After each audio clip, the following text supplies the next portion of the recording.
آقا سلام. سلام. آقا ما اینجا داریم ضبط می‌گیریم. بله.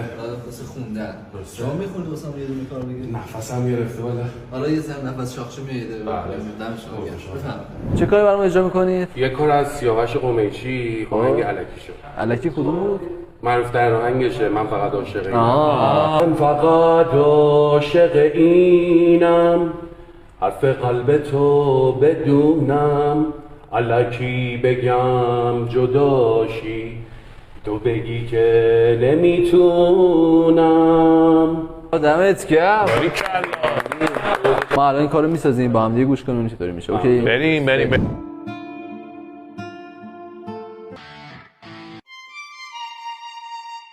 خب بریم هم گوش کنیم. اوکی آقا جواد پلی می‌کنی؟ من فقط عاشق اینم. حرف قلب تو بدونم.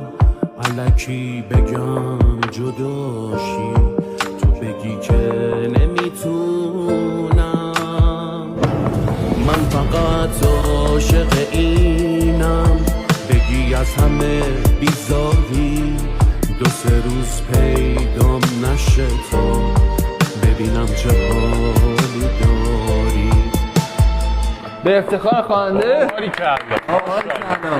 عالی بود. دمت گرم. عالی کار درسته. مرسی.